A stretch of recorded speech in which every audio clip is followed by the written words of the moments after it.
Tu peux rester immobile dans le monde des morts, mais jamais dans le monde des vivants.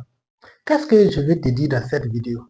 C'est pour te dire que tu dois apprendre à t'adapter à l'évolution du monde si jamais tu ne veux pas rester en arrière ou même être éjecté du système. Lorsque tu remarques ceux qui ont traversé des moments difficiles ou même ceux qui ont arrivé à bâtir quelque chose de concret dans leur vie, ils se sont adaptés à l'évolution du monde. Ils ont toujours eu l'idée de mettre à jour leurs connaissances et leur manière de faire. Dans cette vidéo, je vais te parler et te montrer pourquoi à partir d'aujourd'hui, tu dois être en mesure de te mettre à jour par rapport à l'évolution du monde. Récemment, il y a eu une note qui est sortie où Amazon a procédé à l'une des licenciements les plus élevés dans son entreprise. Pourquoi? Parce que c'est un poste qui demandait beaucoup de gens à l'époque. Aujourd'hui, avec la technologie et l'évolution du monde, ces tâches ont été automatisées et donc, du coup, on n'avait pas besoin vraiment de ces gens à l'heure actuelle. Donc, beaucoup de gens se sont vus licenciés. Ce que toi, tu dois retenir, c'est que tu dois continuer à te mettre à jour par rapport à l'évolution du monde. Et comment cela va se faire? Voici deux stratégies. Première stratégie, c'est d'apprendre chaque jour que Dieu fait.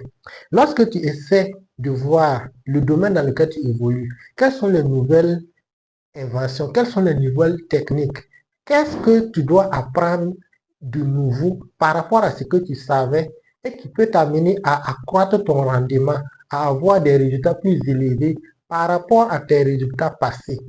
Si jamais tu ne veux pas être éjecté du système où nous sommes actuellement, l'apprentissage constant est nécessaire.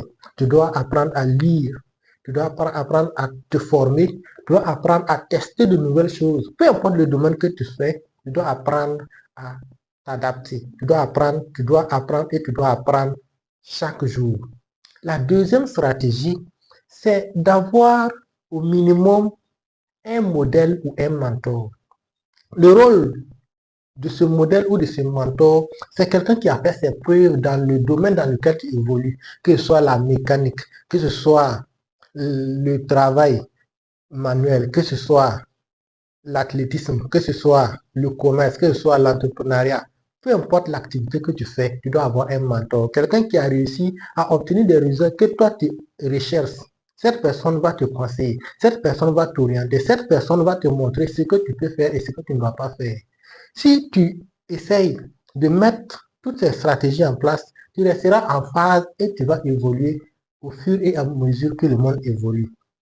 Retiens bien, tu peux être immobile dans le monde des morts, mais jamais dans le monde des vivants. Si tu ne veux pas être déphasé, si tu ne veux pas être obsolète dans les 5 années à venir, tu dois te réveiller, tu dois apprendre et tu dois te faire accompagner par un expert, un modèle ou un mentor. Dis-moi ce que tu en penses et si tu as des questions, laisse-les en commentaire. Je suis ravi de tout lire et de te répondre. Et comme toujours, abonne-toi pour ne rien manquer de tous les pépites que je publie chaque semaine sur cette chaîne et on se dit à très prochaine pour d'autres pépites.